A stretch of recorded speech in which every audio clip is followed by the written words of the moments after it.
අපි අද කතා කරන්න යන්නේ 2017 වර්ෂයේ අපොස සාමාන්‍ය පෙළ විද්‍යාව ප්‍රශ්න පත්‍රයේ දෙවෙනි කොටසට අයත් ව්‍යුහගත රචනා කොටසේ ප්‍රශ්න. මම හිතනවා ඔබ මේ වෙනකොට ප්‍රශ්න පත්‍රයට පිළිතුරු ලියලා ඒ ව්‍යුහගත රචනා ප්‍රශ්න කොටස සමග මේ වැඩසටහනට සහභාගී වෙනවා ඇතයි කියලා. එහෙනම් අපි බලමු අපේ ප්‍රශ්න පත්‍රය දිහා. පළවෙනි ප්‍රශ්නය. මෑතකදී ශ්‍රී ලංකාව තුළ සිදු කෙරෙනු සංගණනයක් මගින් රෝගාබාධ වලට ලක් වූ පුද්ගලයන් පිළිබඳව ලබාගත් දත්ත ඇසුරින් රෝග කිහිපයක් සලකා පහත ප්‍රස්තාරය ඇඳ ඇත. ඔබට දැන් පැහැදිලිව දකින්න පුළුවන් ඇති ඔබගේ ප්‍රශ්න පත්‍රයේ ප්‍රස්තාරයක් ඇඳලා තියෙනවා. අපි පළමුව මේ ප්‍රස්තාරය දෙස විමසිලිමත් වෙමු. මේ ප්‍රස්තාරයේ දක්වලා තියෙනවා රෝගවලට ලක් වූ පුද්ගල ප්‍රතිශතයක් දීලා තියෙනවා y අක්ෂය දිගේ. x අක්ෂය දිගේ දක්වලා තියෙනවා රෝගාබාධ කිහිපයක්. හෘදයාබාධ, අධිරුධිර පීඩනය, ඇදුම, දියවැඩියාව, පිළිකා, නිදන්ගත වකුගඩු රෝගය. ඒ වගේම ප්‍රස්තාරයේ ස්තම්භ දෙකක් තියෙනවා. ස්තම්භ දෙකේ ඉරි වලින් ලකුණු කරලා තියෙනවා පිරිමි පුද්ගලයන්, ඉරි නැතුව ලකුණු කරලා තියෙනවා ගැහැණු පුද්ගලයන් පිළිබඳව. පළමුවෙන්ම අපි කළ යුත්තේ ප්‍රශ්නයට අදාළ මේ ප්‍රස්තාරයේ සැලකිලිමත්ව අධ්‍යයනය කිරීම. එහෙමනම් අපි බලමු පළවෙනි ප්‍රශ්නය. ප්‍රස්තාරයේ දැක්වෙන රෝග සියල්ලම පොදුවේ කුමන රෝග වර්ගයට අයත් වේද? දැන් අපි දන්නවා රෝග අපි ආකාර දෙකක් ගැන කතා කරනවා. එකක් තමයි බෝවන රෝග, අනිත් එක තමයි බෝ නොවන රෝග කියලා. බෝවන රෝග කියන්නේ ක්ෂුද්‍ර ජීවියෙක් ආසාදනය මගින් එක පුද්ගලයෙකුගේ සිට තවත් පුද්ගලයෙකුට පැතිරී යන රෝග. බෝ නොවන රෝග කියන්නේ මේ පුද්ගලයින්ට ආවේනික රෝග. එවනම් මෙතන තියෙන්නේ මේ පුද්ගලයින්ට ආවේනික වෙච්ච රෝග. ඒ නිසා මේවට අපි කියනවා බෝ නොවන රෝග කියලා. එහෙනම් පිළිතුර විදියට ගන්න තියෙන්නේ බෝ නොවන රෝග කියලා. දෙවෙනි කොටස. ප්‍රස්තාරයේ දැක්වෙන රෝග අතුරින් වැඩිම පුද්ගලයන් සංඛ්‍යාවක් පෙළුණේ කුමන රෝගයෙන්ද? දැන් මේ ප්‍රස්තාරය දිහා බැලුවම අපි දන්නවා ප්‍රස්තාරයේ වැඩිපුරම ඉහළට ගිහිල්ලා තියෙන ස්තම්භය තමයි වැඩිම රෝගී තත්ත්වය පෙන්වුම් කරන්නේ. එහෙමනම් ඒක දක්වලා තියෙන්නේ මොකෙන්ද? අධිරුධිර පීඩනය කියන රෝගය තමයි වැඩිපුරම තියෙන්නේ. වැරදිලා හරි අහුවනම් මෙතන අඩුවෙන්ම තියෙන රෝගී තත්ත්වයේ විදිහට කතා කරන්න තියෙන්නේ පිළිකා කියන රෝගී තත්ත්වය. තුන්වෙනි කොටස යනවා ප්‍රස්තාරයට අනුව ගැහැණුන්ට සාපේක්ෂව පිරිමින්ට වැළඳීමේ වැඩි අවදානමක් ඇත්තේ කුමන රෝගයද කියලා. ගැහැණු අයට සාපේක්ෂව පිරිමි අයට වැඩිපුර වැළඳිලා තියෙන මොන රෝගයද කියලා. දැන් මේ ප්‍රස්තාරය දැක්කම අපිට පේනවා මේ ඉරි වලින් දක්වපු කොටස තමයි පිරිමි. ඒතකොට පිරිමි වැඩිපුර පෙන්වන්නේ එකම එක අවස්ථාවක් විතරයි හෘදයාබාධ කියන අවස්ථාව. එහෙනම් අපිට පැහැදිලිව ඒක අඳුර ගන්න පුළුවන්. හෘදයාබාධ කියන එක තමයි පිරිමින්ට වැඩි අවධානමක් තියෙන්නේ. ඊට පස්ව තව එකක් පෙන්වන්න කරනවා මොකද්ද? නිදන්ගත වකුගඩු රෝගය කියන එක. ඒකෙත් අපිට පේන එක චූටියට තියෙන්නේ. නමුත් එතනදිත් අපිට පැහැදිලිව පේනවා ඒතරත් පිරිමින්ට වැඩිපුර වැළඳීමේ අවධානමක් සහිතයි කියන එක. ඒ නිසා මේ දෙවෙනි රෝගයත් අපිට ලියන්න පුළුවන්. හැබැයි මේගොල්ලෝ අහන්නේ රෝග දෙකම රෝගද කියලා අහන්නේ. එහෙනම් රෝගද කියලා අහුවොත් අපි දන්නවා රෝග තියෙන සියලුම රෝග අපිට සටහන් කරන්න වෙනවා. එහෙමනම් හෘදයාබාධ සහ නිදන්ගත වකුගඩු රෝගය කියන දෙකම සටහන් කළ යුතුයි. ඊළඟට හතරවෙනි කොටසේ A කියන ප්‍රශ්නේ. දිගුකල් පවත්නා කාබනික දූෂක හේතුවෙන් මිනිසාට වැළඳීමට වැඩි ප්‍රවණතාවක් ඇති රෝගයක් ප්‍රස්තාරයේ සඳහන් රෝග අතුරෙන් නම් කරන්න. කියන්නේ කාබනික දූෂක නිසා කාබනික දූෂක මගින් මිනිසාට වැළඳෙන්න පුළුවන් රෝගී තත්ත්වයන් තමයි මොනවද? පිළිකා කියන රෝගී තත්ත්වය අපි දන්නවා. ඊළඟට ඇදුම කියන රෝගී තත්ත්වය වැළඳෙන්න පුළුවන්. වායු ගෝලයේ තියෙන වායු දූෂක වලින් ඇති වෙන රෝගී තත්ත්වය. ඊළඟට වකුගඩු රෝගී තත්ත්වය, නිදන්ගත වකුගඩු රෝගය කියන එක මේ ඇති වෙන තත්ත්වයක් විදිහට තමයි අපිට දකින්න පුළුවන් වෙන්නේ. B කොටස දිගුකල් පවත්නා කාබනික දූෂක සතු විශේෂ ලක්ෂණ දෙකක් සඳහන් කරන්න. දැන් මේක කියලා තියෙන දිගුකල් පවත්නා කාබනික දූෂක සතු විශේෂ ලක්ෂණ. එහෙනම් එතන ප්‍රශ්නෙම තියෙන උත්තරයක්. මොකද පරිසරය තුල මේක දිගු කාලයක් නොනැසී පැවතීම කියන එක ඔන්න එක ලක්ෂණයක්. ඒතර උත්තරේම අපිට ප්‍රශ්නෙම පිළිතුරක් සටහන් කරලා තියෙන අවස්ථාවක් තියෙනවා. දිගු කාලයක් තුළ පරිසරයේ නොනැසී පැවතීම කියන එක. ඊළඟට මේක අධික විෂග්‍රාහී තත්ත්වයක්. ඊළඟට තමයි මේක ජීවීන්ගේ එක් ආහාර දාම ඔස්සේ ගමන් කිරීමක් සිද්ධ වෙනවා. ඊළඟට ජීවී පටක තුල එක්රැස් වීම සිද්ධ වෙනවා. මෙන්න මේවා මේ තියෙන දූෂකවල තියෙන විශේෂ ලක්ෂණ තමයි. පැහැදිලි? එහෙමනම් අපි පස්වෙනි කොටසට යමු. පස්වෙනි කොටසේ තියෙනවා නිදන්ගත වකුගඩු රෝගයේ ඇතිවීමට හේතු වේ සැලකෙන කෘෂිකර්මාන්තය හා සම්බන්ධ කරුණක් සඳහන් කරන්න. එහෙනම් මේ නිදන්ගත වකුගඩු රෝගයේ ඇති වෙන්න කෘෂිකර්මයේ සම්බන්ධව අපි කෘෂිකර්මාන්තය සඳහා යොදා ගන්නවා පලිබෝධනාශක, කෘමිනාශක, කෘෂි රසායනික ද්‍රව්‍ය, පොහොර වර්ග මේවා භාවිත කරනවා. ඒතර මේ දේවල් ශාක වලට ඇවිල්ලා ශාක ඔස්සේ මිනිස්සුන්ට ඇතුළු වීම සිද්ධ වෙන්න පුළුවන්. ඒ වගේම තමයි මේ යොදන රසායනික ද්‍රව්‍ය වල බැරලෝහ වර්ග අන්තර්ගත වෙලා තියෙන්න පුළුවන්. ආසනික්, කැඩ්මියම්, මර්කරි වගේ බැරලෝහ වර්ග අන්තර්ගත වෙලා තියෙන්න පුළුවන්. අන්නේ බැරලෝහ ජීවී දේහ තුළට ඇතුළු වුණාට පස්සේ නැත්නම් මිනිස්සුන්ගේ දේහ තුළට ඇතුළු වුණාට පස්සේ ඒවා මගිනුත් විෂදායී තත්ත්වයක් ඇතිවීම සිද්ධ වෙන්න පුළුවන්. හොඳයි, ඊළඟ ප්‍රශ්න බලමු. ජනතාව සමහර රෝගවලට ලක්වීම පාලනය කිරීම සඳහා වත්මන් ශ්‍රී ලංකාව තුළ ගෙන ඇති එක් පියවරක් පහත දැක්වේ. මෙන්න මේ පියවර කියලා තියෙනවා මේකේ. පැණිවීම සඳහා ඒවායේ අඩංගු සීනි ප්‍රමාණය දැක්වෙන වර්ණ සංකේත ක්‍රමයක් හඳුන්වා දීලා තියෙනවා. එක අපි දන්නවා එක බීම වල අඩංගු වෙන පැණිවීම ප්‍රමාණය දැක්වෙන වර්ණ ක්‍රමයක් දක්වලා තියෙනවා. අපි දන්නවා අධික සීනි දක්වන රතු පාට වර්ණය. ඉතින් ඒ වර්ණ ක්‍රමය මගින් අපිට රෝග පාලනය කිරීමක් සිදු කරගන්න පුළුවන්. උක්ත පියවර මගින් ඉදිරි වසර කිහිපය තුළ බොහෝ දුරට පාලනය වේ යයි අපේක්ෂා කළ හැකි වන්නේ ප්‍රස්ථාරයේ දැක්වෙන කුමන රෝගයද? මොකද මේ පාලනය කළ තියෙන්නේ සීනි. සීනි පාලනය කිරීම නිසා අපිට වැළඳීම අඩු වෙන්නේ මොන රෝගයේද? දියවැඩියාව. එහෙනම් පහසුවෙන්ම අපිට මේ පිළිතුර ලියන්න පුළුවන්. දියවැඩියාව කියන රෝගය. හත්වෙනි කොටස. පිළිකා ඇතිවීම සඳහා හේතු විය හැකි අයහපත් ජීවන චර්යා දෙකක් ලියන්න කියලා කියනවා. මේවා ඔබ හොඳටම දන්න දේවල්. අපි දන්නවා අපිට නිතරම කතා බහට ලක් වෙනවා දුම්පානය කිරීම, ඒ වගේම බුලත් පිට ආහාරයට ගැනීම වගේ දේවල් පිළිකාවලට ප්‍රබලව බලපානවා කියලා. දැන් වර්තමානයේ තියෙන තත්ත්වයන් මොනවද? අපි දන්නවා මත්ද්‍රව්‍ය, මත් කුඩු වර්ග භාවිතා කිරීම කියන එක. ඊළඟ මද්යසාර භාවිතය ප්‍රබල වෙලා තියෙනවා. මේවා පිළිකා ඇතිවීම කෙරෙහි බලපෑමක් ඇති වෙන්න පුළුවන්.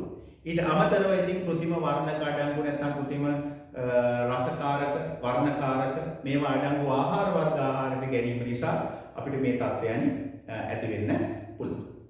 ඒ වගේම තමයි තවදුරටත් බලපාන තත්ත්වයක් වර්තමානයේ ප්‍රබලව උද්ගත වෙලා තියෙනවා රූපලාවන්‍ය ද්‍රව්‍ය. අපි රූපලාවන්‍ය කටයුතු සඳහා භාවිතා කරන විශේෂයෙන් කාන්තාවන් භාවිතා කරන රූපලාවන්‍ය ද්‍රව්‍ය වල තියෙන සමහර විෂ රසායනික ද්‍රව්‍ය ශරීරයට ඇතුළු වීමෙන් පිළිකා තත්ත්වය ඇතුළු වෙන්න පුළුවන්. 8 වෙනි කොටස. පරිසරයේ පවිත්‍රව තබා ගැනීමෙන් බොහෝ රෝග වැළඳීම වළක්වා ගත හැකියි. පරිසර දූෂණය සඳහා හේතු විය හැකි පාසල් පරිසරයේදී හමු වන ද්‍රව්‍ය කීපයක් පහත දී ඇත. බලන්න මේ ද්‍රව්‍ය මොනවද කියලා. කැඩුණු පරීක්ෂා නල, ප්ලාස්ටික් බෝතල්, බැටරි, පෑන් බටර්, ප්‍රතිදීපන පහන්, ලියුම් කවර, පෙරහන් කඩදාසි. අපද්‍රව්‍ය කළමනාකරණය පහසු වන පරිදි ඉහත සඳහන් ද්‍රව්‍ය බැහැර කිරීම සඳහා ඒවා සුදුසු නිර්ණායක පදනම් කරගෙන කාණ්ඩ හතරකට වර්ගීකරණය කරන්න කියලා කියනවා. එහෙනම් ඔබට පැහැදිලිව පේනවා මේ ද්‍රව්‍ය අතර අපි දන්නවා දි รา පත් නොවන ද්‍රව්‍ය තියෙනවා. එහෙනම් දි รา පත් නොවන ද්‍රව්‍ය විදිහට පාවිච්චි කරන්න පුළුවන් ප්ලාස්ටික් බෝතල් සහ පෑන් බටර් කියන ඒවා භාවිතා කරන්න පුළුවන් දි รา පත් නොවන ද්‍රව්‍ය විදිහට. ඊළඟ පහසුවෙන් දි รา පත් වන ද්‍රව්‍ය. පහසුවෙන් දි รา පත් වන ද්‍රව්‍ය විදිහට ගන්න පුළුවන් ලියුම් කවර, පෙරහන් කඩදාසි වගේ දේවල් ගන්න පුළුවන්. ඊළඟට ප්‍රතිචක්‍රීකරණය කරන්න පුළුවන් දේවල් තියෙනවා. මොනවද? වීදුරු, කැඩුණු පරීක්ෂණ නල කියන්නේ වීදුරු. ඒතර වීදුරුමය ද්‍රව්‍ය විදිහට අපිට කතා කරන්න පුළුවන්. ඒක මොකද්ද? ප්‍රතිචක්‍රීකරණය පහසුවෙන් ප්‍රතිචක්‍රීකරණයට ලක්වන ද්‍රව්‍ය විදියට කතා කරන්න පුළුවන්. ඊළඟට තමයි විෂ හෝ බැරලෝහ පරිසරයට එකතු වන ද්‍රව්‍ය විදියට ගන්න පුළුවන් බැටරි එහෙම නැත්නම් ප්‍රතිදීපන පහන් කියනවා. ප්‍රතිදීපන පහන් වල රසදිය එකතු වීම සිද්ධ වෙනවා පරිසරයට. ඊළඟට බැටරි පාවිච්චි කරනකොට ඔබේ කැඩ්මියම් වගේ දේවල් පරිසරයට, සිංක්, කැඩ්මියම් වගේ බැරලෝහ වර්ග පරිසරයට එකතු වෙනවා. එහෙමනම් පරිසරයට විෂ ද්‍රව්‍ය එකතු කෙරෙන ද්‍රව්‍ය විදියට මේ බැටරි සහ ප්‍රතිදීපන පහන් කියන ඒවා වර්ග කරන්න පුළුවන්. ඒ විදිහට අපිට කාණ්ඩ හතරක් ගන්න පුළුවන්. දි รา පත් නොවන ද්‍රව්‍ය, ඊළඟට පහසුවෙන් දි รา පත් වන ද්‍රව්‍ය, ඊළඟට ප්‍රතිචක්‍රීකරණය කරන්න පුළුවන් ද්‍රව්‍ය සහ විෂ පරිසරයට එකතු කෙරෙන ද්‍රව්‍ය විදියට කාණ්ඩ වලට වෙන් කරලා දක්වන්න පුළුවන්. එහෙමනම් පැහැදිලි ඇති ඔබට අපි මේ කතා කරේ පළවෙනි ප්‍රශ්නය පිළිබඳව. එහෙමනම් අපි ඊළඟට යමු දෙවෙනි ප්‍රශ්නයට යමු. දෙවෙනි ප්‍රශ්නයේ කොටස් දෙකක් තියෙනවා A සහ B කොටස කියලා. අපි A කොටස ගැන කතා කරමු. ව්‍යුහමය ලක්ෂණ සලකා පෘෂ්ඨවංශයෙන් කාණ්ඩ පහකට වෙන් කරනු ලැබේ. ඒ ඇසුරෙන් පහත සකස් කළ වගුව සලකන්න කියලා කියනවා. එහෙනම් පෘෂ්ඨවංශයේ කාණ්ඩ දක්වලා තියෙනවා. ඒගොල්ලන්ට උදාහරණ දීලා තියෙනවා. කාණ්ඩයේ විදිහට පළවෙනි දක්වලා තියෙනවා පිස්කේස්, උදාහරණ විදිහට දාලා තියෙනවා මොහොදු අශ්වයා සහ මඩුවා කියන සතුන් දෙදෙනා. ඊළඟට A කියන කාණ්ඩයට දක්වලා තියෙනවා ගෙම්බා සලමන්දරා. B කියන කාණ්ඩයට දක්වලා තියෙනවා ඉබ්බා නයා. ආවේස් කියන කාණ්ඩයට දක්වලා තියෙනවා වලිකුලා සහ ගිරවා. C කියන කාණ්ඩයට දක්වලා තියෙනවා වවුලා සහ තල්මසා කියන සතුන් වර්ග කරලා තියෙනවා. දැන් ඔබට දැන් අපි දන්නවා පෘෂ්ඨවංශයෙන් බෙදෙන කාණ්ඩ පහ මොනවද? පිස්කේස්, ඇම්ෆීබියා, රෙප්ටීලියා, ආවේස්, මැමීලියා. ඔය කියන කාණ්ඩ පහ. මත්ස්‍යයන්, උභයජීවීන්, උරගයන්, පක්ෂීන්, ශීලපායන්. ඔන්න ඔය කාණ්ඩ පහ ගැන තමයි මේ කතා කරන්නේ. එහෙමනම් අපි අහනවා පළවෙනි කොටසේ A, B, C යන පෘෂ්ඨවංශී කාණ්ඩ නම් කරන්න. A කියන්නේ කවුද? ගෙම්බා සලමන්දරා. අයිති වෙන්නේ කාටද? උභයජීවී කියන කාණ්ඩයට. නැත්නම් ඇම්ෆීබියා කාණ්ඩයට තමයි අයිති වෙන්නේ. ඊළඟට B කියන එකේ ඉන්නේ ඉබ්බා සහ නයා. ඉබ්බා නයා කියන්නේ උරගයන්. එහෙම නැත්නම් අපි කියනවා රෙප්ටීලියාවන් කියන කාණ්ඩයට අයිති වෙනවා. C කියලා කියන්නේ වවුලා තල්මසා කියලා කියන්නේ ශීරපායන්. නැත්නම් අපි කියනවා මැමේලියාවන් කියන කාණ්ඩයට තමයි ඒගොල්ලෝ අයිති වෙන්නේ. දෙවෙනි කොටස. වගුවේ සඳහන් වන චලතාපී සතුන් දෙදෙනෙක් නම් කරන්න. චලතාපීන් කියලා කියන්නේ මොකද්ද? පරිසර උෂ්ණත්වය සමග දේහ උෂ්ණත්වය වෙනස් කර නොගන්නා සතුන්. ඒගොල්ලෝ තමයි චලතාපීන් කියලා කියන්නේ.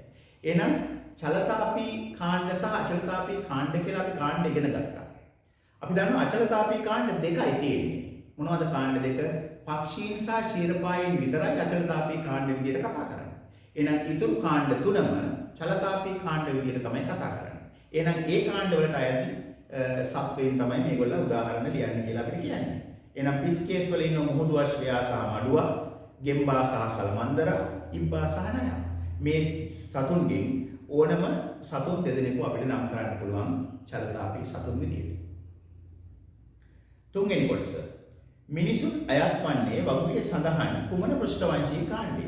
මිනිසුන් කියන කට්ටිය අපි දන්නවා කිරිබී වැඩෙන සතුන් විදියටයි අපි කතා කරන්නේ. අපි පොඩි කාලේ නම් කිරිබීලා වැඩෙන්නේ නම් අපින ශීරපානය කරන සතුන් නැත්නම් ශීරපායි. එහෙම නැත්නම් මැමේලියාවන් කියන කාණ්ඩයට තමයි මිනිසා අයත් වන්නේ.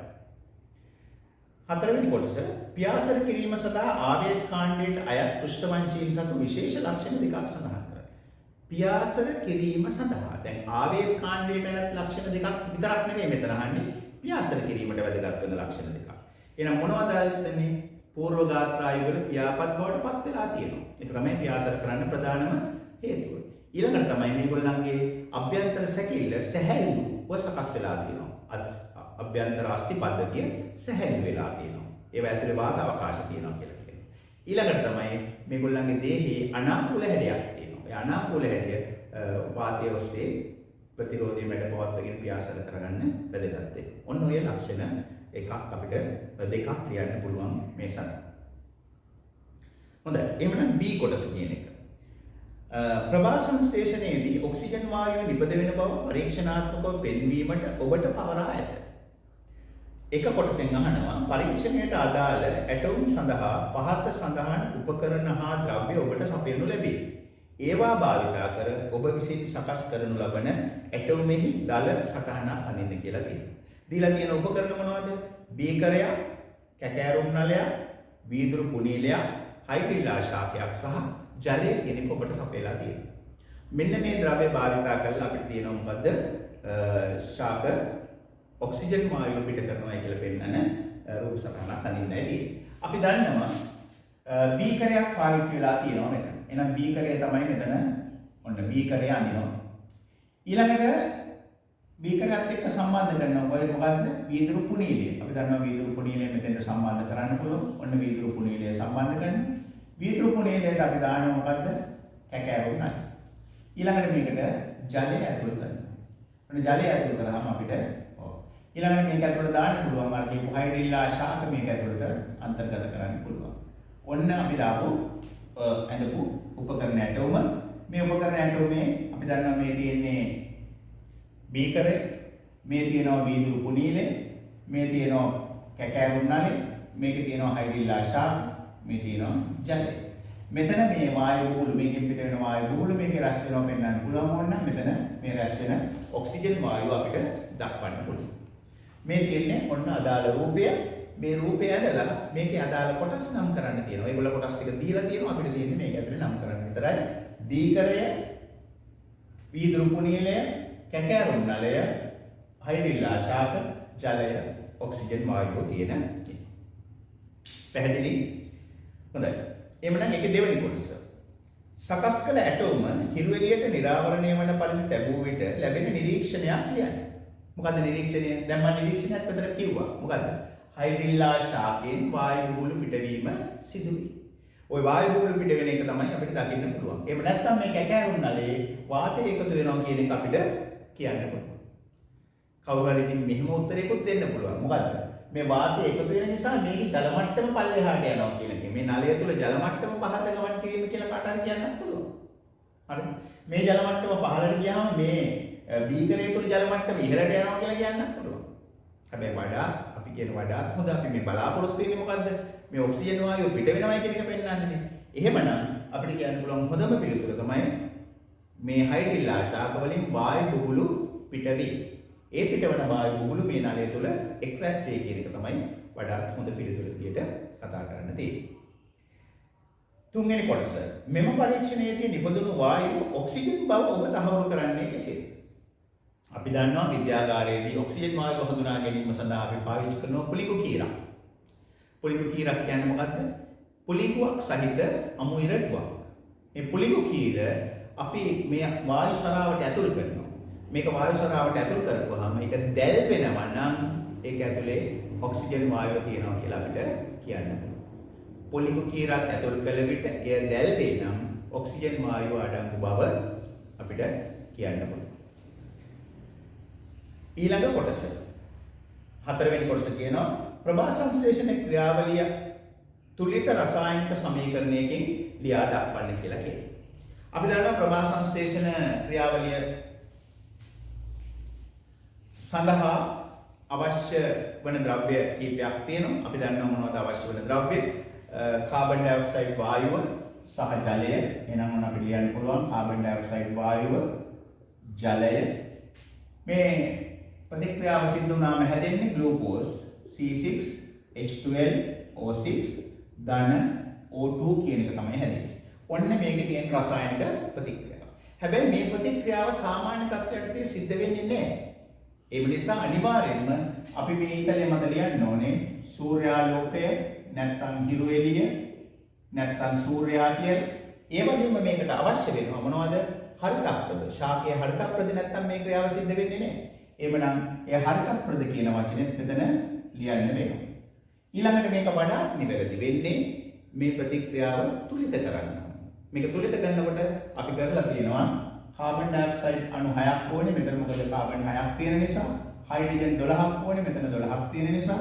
ඔක්සිජන් මෙතන 18ක් එනවා. එකෙන් 6ක් මෙතන තියෙනවා. ඒ නිසා තව 6ක් එනවා. මෙන්න මේ සමීකරණය අපිට ලියන්න ඕනේ. ඉතින් මේක තවත් ටිකක් නිවැරදි කරන්න පුළුවන් වුණා නම් මේවා ස්වභාවයේ පවතින ආකාරය එනවා. මොකද මේකේ භෞතික ස්වභාවය ගෑස්, වායු, G දානවා. මේකේ භෞතික ස්වභාවය ද්‍රව, ලික්විඩ්, L දානවා. ග්ලූකෝස් වල භෞතික ස්වභාවය S ඝන. ඔක්සිජන් වල භෞතික ස්වභාවය ගෑස්. එහෙම දැම්මොත් ඒක තමයි වඩාත්ම නිවැරදි සමීකරණය. ඉතින් මේවායි සුළු සුළු අඩුපාඩුකම් තියෙන පුළුවන් වඩාත්ම නිවැරදිව ලියුවොත් ඒක Tamanට හොඳයි. මොකද අපිට සම්පූර්ණ ලකුණු ප්‍රමාණය ලබා ගන්න මේ සියලු දේවල් නිවැරදි වෙන ආකාරයට ලිවීම වැදගත් වෙනවා. එහෙමනම් ඔය අපි කතා කරේ දෙවෙනි ප්‍රශ්නෙට අදාළ පිළිතුරු. සාමාන්‍යයෙන් මේ සමීකරණයක් ලියුවොත් අපි දන්නවා අපිට ලකුණු දෙකක ප්‍රමාණයක් ලබා ගන්න පුළුවන් ප්‍රශ්න පත්‍රයේ. හොඳයි. අපි එහෙමනම් යමු ඊළඟ ප්‍රශ්නයට. තුන්වෙනි ප්‍රශ්නය. අපි දන්නවා තුන්වෙනි ප්‍රශ්නේ රසායන විද්‍යාව සම්බන්ධ ප්‍රශ්නයක් එන්නේ. බලන්න ඒකේ A කොටස සහ B කොටස කියලා දෙකක් තියෙනවා. A කොටස කියනවා ආවර්තිතා වගුවේ දෙවන ආවර්තයට අයත් මූලද්‍රව්‍ය සියල්ලම අනුපිළිවෙලින් තොරව පහත දී ඇත. මොනවද දීලා තියෙන්නේ? Boron, lithium, carbon, beryllium, neon, fluorine, oxygen, nitrogen. මෙන්න පළවෙනි එකේ කියනවා ඉහත සඳහන් මූලද්‍රව්‍ය සියල්ලම ආවර්තිතා වගුවේ පීඩන ආකාරයට පෙළගස්සන්න.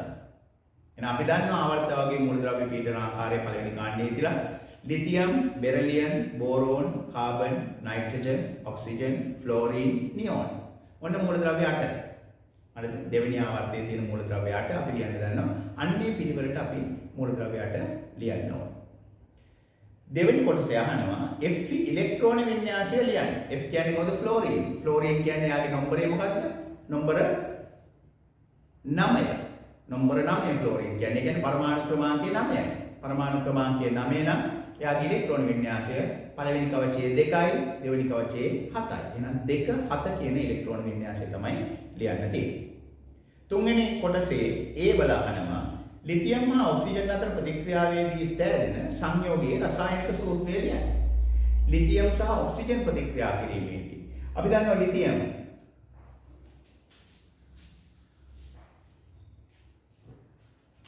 ලිතියම් කියලා කියන්නේ පළවෙනි කාණ්ඩයේ මූලද්‍රව්‍යයක්, ඔක්සිජන් කියන්නේ හයවෙනි කාණ්ඩයේ මූලද්‍රව්‍යයක්. පළවෙනි කාණ්ඩයේ මූලද්‍රව්‍ය වල සංයුතාවය 1යි, හයවෙනි කාණ්ඩයේ මූලද්‍රව්‍ය වල සංයුතාව 2යි. එහෙනම් මෙන්න මේ සංයුතා මාරු කරලා අපිට ලියන්න පුළුවන් ලිතියම් ඔක්සයිඩ් කියලා. Li2O කියන සූත්‍රය තමයි මෙතන ලියවෙන්න ඕන. පැහැදිලි? ඒකේ B කොටසේ අහනවා ඉහත A සඳහන් සංයෝගයේ පවතින රසායනික බන්ධන වර්ගය කුමක්ද කියලා. මොකද අපි දන්නවා ලෝහයක් සම්බන්ධ වෙලා බන්ධනයක් හදනවා නම් එතන අනිවාර්යයෙන්ම තියෙන්නේ අයනික බන්ධනයක්. ලිතියම්ගේ ඉලෙක්ට්‍රෝන ඔක්සිජන්ට ලබා දීලා තියෙන්නේ. එහෙනම් අයනික බන්ධන සහිත සංයෝගයක් තමයි මෙතන හැදෙන්නේ. එහෙම නැත්නම් අපිට ඕනනම් ලියන්න පුළුවන් මේක විද්‍යුත් බන්ධන නැත්නම් විද්‍යුත් රසායනික බන්ධන සහිත සංයෝගයක් විදිහට ලියන්න පුළුවන්. හතරවෙනි කොටස. කාබන් පරමාණුවක් හා ඔක්සිජන් පරමාණු දෙකක් සංයෝජනය වී සෑදෙන කාබන් ඩයොක්සයිඩ් අණුවේ ලුයිස් ව්‍යුහය දී ඇති කොටුව තුළ අදින්න කියලා කියනවා. එතන කාබන් ඩයොක්සයිඩ් වල ලුයිස් ව්‍යුහය අදින්න කියලා කියනවා. අපි දන්නවා කාබන්ගේ දැන් ලුයිස් ව්‍යුහය අදිනකොට අපි දැනගන්න ඕනේ ලුයිස් ව්‍යුහය අදිද්දී බන්ධන ඉලෙක්ට්‍රෝන දක්වන්නේ ඉරි කෑල්ලකින්. හරිද? එහෙමනම් කාබන් එක්ක කාබන්ගේ බාහිර කවචයේ ඉලෙක්ට්‍රෝන 4ක් තියෙනවා අපි දන්නවා. ඔක්සිජන්ගේ ඉලෙක්ට්‍රෝන 4ක් එක්ක සම්බන්ධ වෙන්න ඕනේ මේ ඉලෙක්ට්‍රෝන අතර. එහෙමනම් ඔන්න බන්ධන ඉලෙක්ට්‍රෝන අපි දක්වනවා ඉරි කෑලි වලින්. ඊට අමතරව මෙයාගේ කාබන්ගේ ඉලෙක්ට්‍රෝන 4 මෙතෙන් සම්බන්ධ වෙලා තියෙනවා. දැන් එහෙනම් ඒකේ ප්‍රශ්නයක් නැහැ. හැබැයි ඔක්සිජන්ගේ තව ඉලෙක්ට්‍රෝන දෙකයි මෙතෙන් සම්බන්ධ වෙලා තියෙන්නේ. තව ඉලෙක්ට්‍රෝන කීයද? 4ක් තියෙනවා. එහෙනම් ඔක්සිජන්ගේ ඉලෙක්ට්‍රෝන 6ක් අපිට මෙතන බාහිරින් දක්වන්න. මේ තමයි ලුයිස් ව්‍යුහය අපි දක්වන්නේ. පැහැදිලි? ඊළඟට කියනවා පස්වෙනි කොටසේ මිනිරන් හා දියමන්ති යනු කාබන්හි බහුරූපී ආකාර වේ.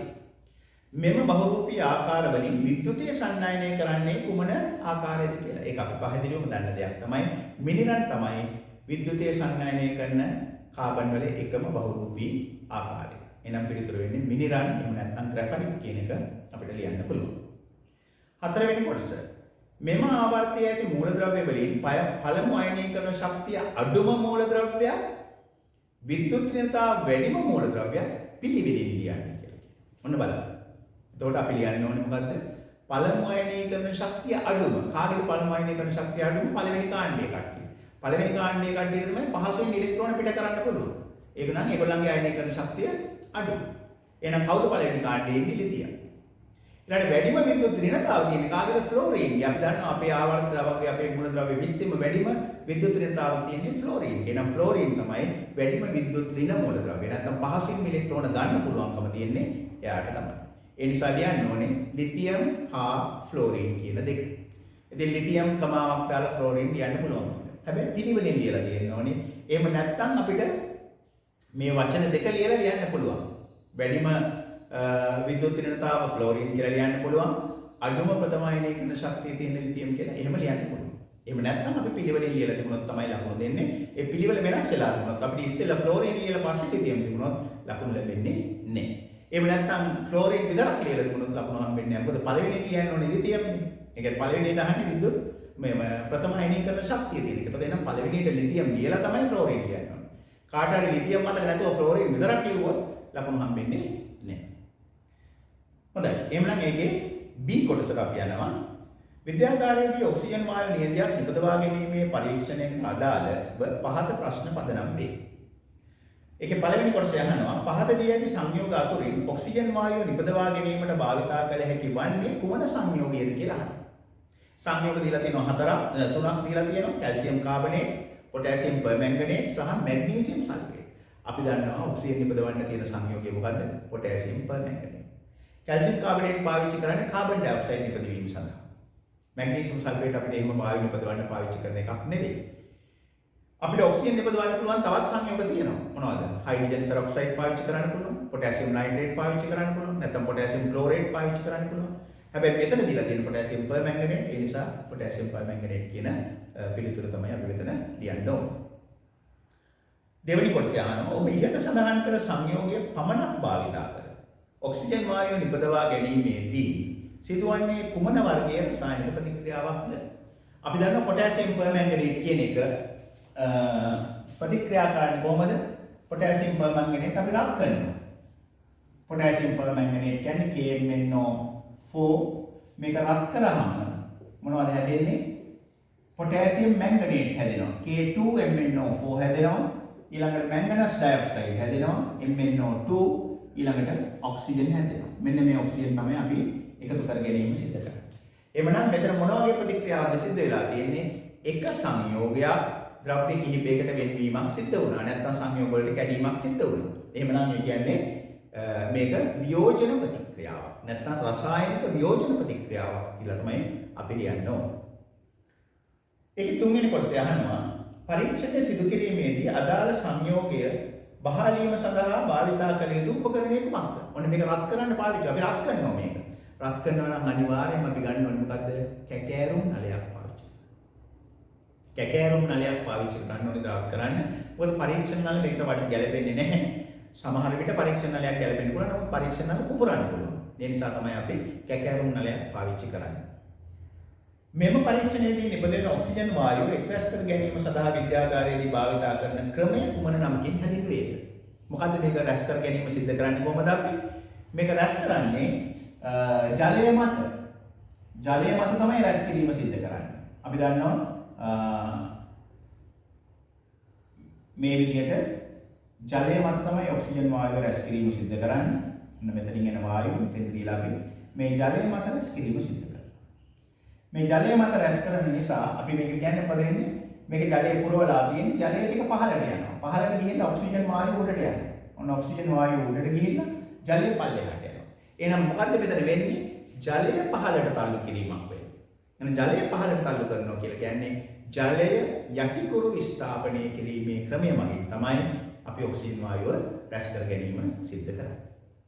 පැහැදිලිනේ? හොඳයි. එහෙමනම් ඔන්න තුන්වෙනි ප්‍රශ්නේ අපි මේ කතා කරේ වියෝගත රචනා ප්‍රශ්න පත්‍රයේ.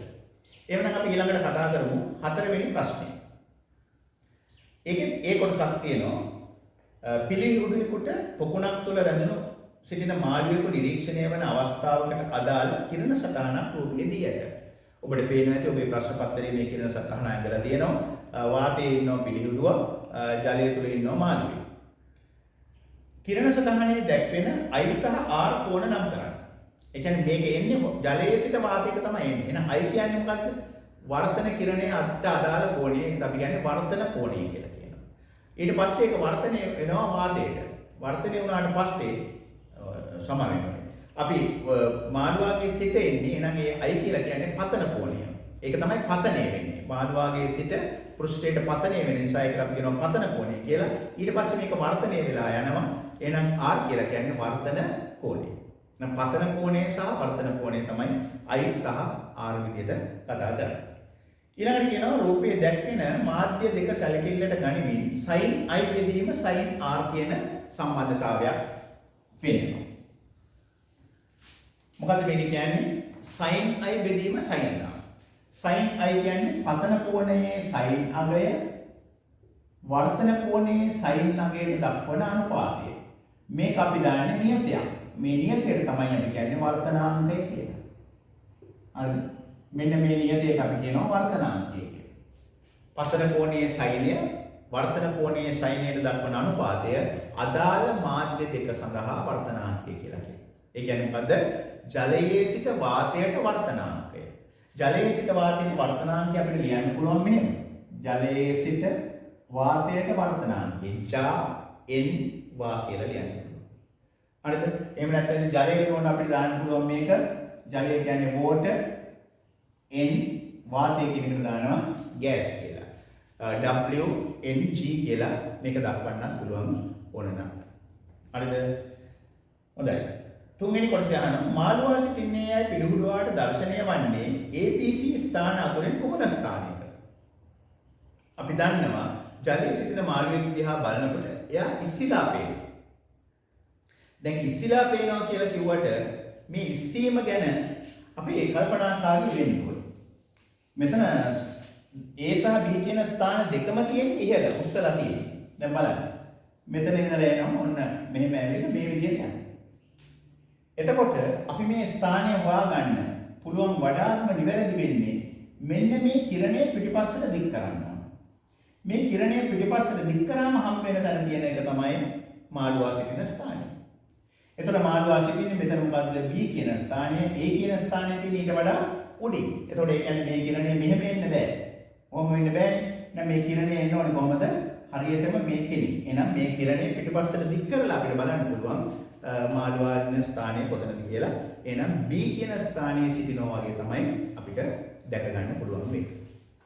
පැහැදිලි? හොඳයි. එහෙනම් මේකේ B කොටස. B කොටසේ තියෙනවා පරිපථවල භාවිතා වන උපාංග කිහිපයක සම්මත සංකේත R T U W X ලෙස නම් කර ඇත. බලන්න මේ උපකරණ දිහා. R කියන්නේ මොකද්ද?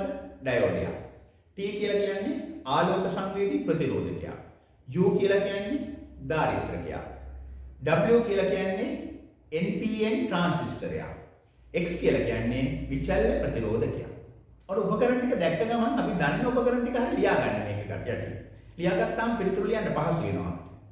එහෙනම් මේක අහන්නේ බලන්න මොනවද කියලා. TWX වලට අදාළ උපාංග නම් කරන්න කියලා කියනවා. T කියන්නේ කවුද? ආලෝක සංවේදී ප්‍රතිරෝධකය. නැත්නම් අපිට කියන්න පුළුවන් LDR කියලා කියන්න පුළුවන්. ඊළඟට W කියලා කියන්නේ NPN ට්‍රාන්සිස්ටරය. සමහර වෙලාවට මේක අපි ට්‍රාන්සිස්ටර් කියන වචනේ පාවිච්චි කරන්න පුළුවන්. හැබැයි අපිට විභාගෙදි දෙන්න පුළුවන් මේක අනිවාර්යයෙන්ම NPN කියලා දරුවෙක් දැනගන්න ඕනේ කියලා. ඒ නිසා වඩා හොඳයි NPN ට්‍රාන්සිස්ටරය කියලා ලියන්න. අපි දන්නවා NPN ට්‍රාන්සිස්ටරය තමයි මේ එමිටර් එකේ නැත්නම් E කියන ස්ථානයේ ඊතලයේ එළියට දක්වලා තියෙනවා. ඒ ඊතලයේ එළියට දක්වලා තියෙන්නේ NPN ට්‍රාන්සිස්ටර් වල. ඊළඟට X කියලා කියන්නේ විචල්්‍ය ප්‍රතිරෝධකය. විචල්්‍ය ප්‍රතිරෝධකය කියලා කියන්න පුළුවන් කාට හරි ඕනනම් මේක ධාරාව පාලනය කරන නිසා ධාරා නියාමකයේ විදිහට කතා කරන්නත් පුළුවන්. කවුරු හරි ඔක හඬ පාලන ප්‍රතිරෝධකයක් කියලා කිව්වොත් ඒ අපිට පිළිතුරු නිවැරදි විදිහට භාවිතා කරන්න පුළුවන්. ඒක දෙවෙනි කොටස. විද්‍යාගාරයේදී නිර්මාණය කරන ලද පරිපථ හතරක් සම්මත සංකේත සහිතව 1 2 3 4 මගින් දී ඇත. එම පරිපථ සඳහා වෝල්ට් 1.5 වන කෝෂ 2.5 වන බල්බ සර්ව සම ඩයෝඩ හා ස්විච් භාවිතා කර ඇත. ඔන්න කෝෂ තියෙන වෝල්ට් 1.5 බල්බ තියෙනවා 2.5 සහ ඩයෝඩ පාවිච්චි කරලා තියෙනවා සමාන ඩයෝඩ. දැන් පරිපථ හතර ඔබගේ රූප සටහනේ පේන ඔබගේ ප්‍රශ්න පත්‍රය දකින්න පුළුවන්. බලන්න පළවෙනි කොටස ඒ කොටස පරිපථවල ස්විච් සංවෘත කළ විට බල්බ දැල් වේද නොදැල් වේද යන්න සඳහන් කරන්න කියලා කියනවා. පළවෙනි රූපේ දක්වලා තියෙන්නේ කෝෂ දෙකක් දාලා තියෙනවා බල්බයක් තියෙනවා. හැබැයි කෝෂ දෙක සම්බන්ධ කරලා තියෙන්නේ විරුද්ධ අග්‍ර එකට සිටින විදිහට. ඍණාග්‍ර දෙක එකටයි තමයි සම්බන්ධ කරලා තියෙන්නේ. එහෙමනම් ඒ වගේ අවස්ථාවක විභවාන්තරයක් ක්‍රියාත්මක වෙන්නේ නැහැ. ඒ නිසා ධාරාවක් ගලන්නේ නැහැ. එහෙනම් ඒක දැල් වෙන්නේ නැහැ. දෙවෙනි එකේ කෝෂ නිවැරදිව සම්බන්ධ කරලා තියෙනවා. එහෙනම් ස්විච් සංවෘත කරපුවාම බල්බ දැල්වීම සම්බන්ධ සිද්ධ වෙනවා. තුන්වෙනි එකේ කෝෂ නිවැරදිව සම්බන්ධ කරලා තියෙනවා. හැබැයි ඩයෝඩය දාලා තියෙන්නේ විරුද්ධ දිශාවට. අපි දන්නවා ඩයෝඩය කරා ධාරාව ගණන්නේ එක් දිශාවකට විතරයි. මේ ඊතලය සටහන් කරලා තියෙන දිශාවට විතරයි ඩයෝඩය හරහා ධාරාව ගණන්නේ. මේ පැත්තට විතරයි. එවනම් මේක කෝෂ සම්බන්ධ කරලා තියෙන්නේ විරුද්ධ පැත්තට. ඒ නිසා මේක හරහා ධාරාවක් ගලන්නේ නැහැ. එhmenan බල්බය දැල්වෙන්නේ නැහැ. හතරවෙනි එකේ කෝෂ සම්බන්ධ කරලා තියෙනවා. ඒ කෝෂ හරහා එන ධාරාව ඩයෝඩ හරහා ගමන් කරන්න පුළුවන් ආකාරයට සම්බන්ධ කරලා තියෙනවා. එහෙමනම් ඒක හරහා ධාරාවක් ගමන් කරලා ඒ බල්බය දැල්වෙන්නේ. එහෙනම් පළවෙනි එක දැල්වෙන්නේ නැහැ, දෙවෙනි එක දැල්වෙනවා, තුන්වෙනි එක දැල්වෙන්නේ නැහැ, හතරවෙනි එක දැල්වෙන්නේ. ඒකේ B කොටස අහනවා ඉහත Aට අනුව 1 හා 2 හි ඔබේ නිරීක්ෂණ මගින් එළඹිය හැකි නිගමනය විභවාන්තරය සම්බන්ධ කරමින් ලියා දක්වන්න. එහෙනම් මොකද්ද කියන්න පුළුවන් අපිට? බල්බයක් දැල්වීම සඳහා විභවාන්තරයක් පවතින්න ඕනි. අග්‍රාතර විභවාන්තරයක් තිබුණොත් විතරයි ඒක හරහා විදුලිය ගමන් කිරීමක් සිද්ධ වෙන්නේ. එහෙනම් බල්බය දැල්වීමක් සිද්ධ වෙන්නේ. එහෙනම් පළවෙනි රූපයේ විභවාන්තරයක් පවතින්නේ නැහැ. විභවාන්තරය බිඳුවයි. ඒ නිසා එකකින් ධාරාවක් ගලන්නේ නැහැ. දෙවෙනි රූපයේ විභවාන්තරයක් පවතිනවා. අපි කියනවා වෝල්ට් 1.5 2. එහෙනම් වෝල්ට් 3ක විභවාන්තරයක් පවතිනවා. එහෙනම් එකකින් ධාරාවක් ගැනීම සිද්ධ වෙනවා. C කොටස. ඉහත 4 පරිපථයේ ඇති බැටරිය ඉවත් කර ඒ වෙනුවට සුදුසු අගයන් සහිත ප්‍රත්‍යාවර්තක විභවයක් සම්බන්ධ කර ස්විචේ සංවෘත කරනු ලැබේ. මෙම පරිපථයට අදාළ ප්‍රධානීය තරංග රටාව පහත රූපයේ දී ඇත. ඊට අනුරූප ප්‍රතිධානීය තරංග රටාව B රූපයේ ඇඳ දක්වන්න කියලා කියනවා. දැන් පැහැදිලි මෙතන දීලා තියෙන රූප සටහනේ අපි කියනවා මෙන්න මේ අපි දන්නවා මේ ඩයෝඩ 4ක් දීලා තියෙනවා මෙතන.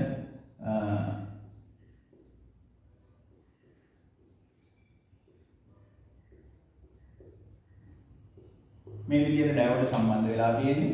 ඊළඟට මේක මෙතෙන්ට සහ මෙතෙන්ට තමයි දක්වලා තියෙන්නේ විභවාන්තරය සහ ඊළඟට මෙතන තමයි අපි බල්බය දක්වලා තියෙන්නේ. මෙතන තමයි ස්විච් එක තියෙන්නේ. ස්විච් එක ඔන් කරලා තියෙන්නේ. මෙතෙන්ට දෙනවා අපි ප්‍රත්‍යාවර්තක ධාරාවක් වෙනවා. ප්‍රත්‍යාවර්තක ධාරාවක් දෙන්න පුළුවන් අපිට ට්‍රාන්ස්ෆෝමරයක් පාවිච්චි කරලා ඔහොම ප්‍රත්‍යාවර්තක ධාරාවක් ලබා දීම සිද්ධ කරන්න පුළුවන්.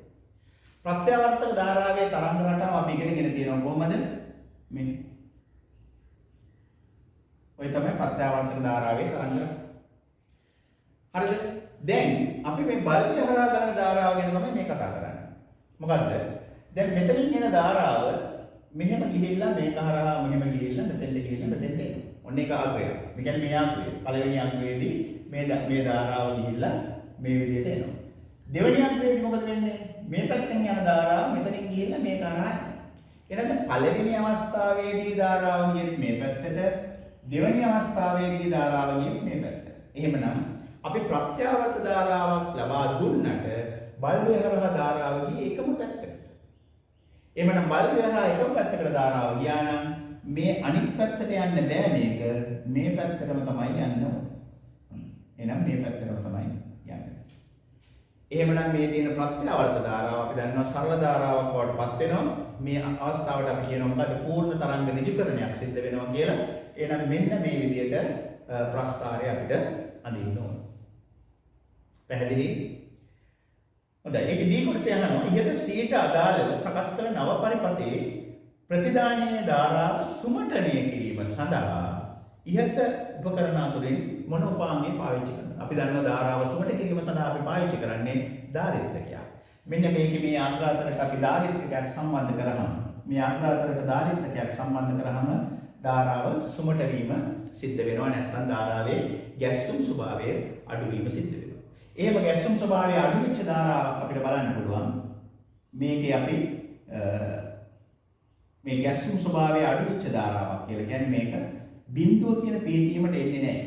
බිඳුව කියන පිහිටීමට එන්නේ නැතුව ධාරාව ගැලීමක් සිද්ධ වෙන්නේ. මෙන්න මේක ඇති කරන්නේ කවුද? දාරිද්‍රකය මගින්. එහෙමනම් පිළිතුර ලියන්න ඕනේ U කියන උපාංගය. එහෙම නැත්නම් අපිට දාරිද්‍රකය කියන වචනේ පාවිච්චි කරලා ලියන්න පුළුවන්. එහෙමත් නැත්නම් අපිට මේකට කන්ඩෙන්සර් කියලා අපි පාවිච්චි කරන්නේ. නම් කන්ඩෙන්සරේ කියන වචනේ පාවිච්චි කරලා ලියන්න පුළුවන්. එහෙමනම් ඔබට පැහැදිලි ඇති දැන් මොන අපි ප්‍රශ්න පත්‍ර හතරම සාකච්ඡා කරා. දැන් ඔබට මේ ප්‍රශ්න හතරේ තියෙන අඩුපාඩු මොනවද? මේවට ලැබෙන ලකුණු ඔබට ලබා ගන්න පුළුවන්. සාමාන්‍යයෙන් අපි මේ ප්‍රශ්න එකට ලකුණක් දෙකකින් ලබා දීම සිද්ධ කරනවා බොහෝ විට. ඒතර ඒ අනුව ඔබට මොන වගේ ලකුණු ප්‍රමාණයක් ලැබිලා තියෙනවද කියන එකත් බලා ගන්න පුළුවන්. එහෙමනම් අපි ඊළඟ දවසේ හමු වෙමු. මේ ප්‍රශ්න පත්‍රයකින් අලුත් ප්‍රශ්න පත්‍රයකින් නැත්නම් මේ ප්‍රශ්න පත්‍රවල ඉදිරි කොටස් මගින් අපි නැවත අලුත් පාඩමකින් සම්බන්ධ වෙමු. අයිබෝවන්.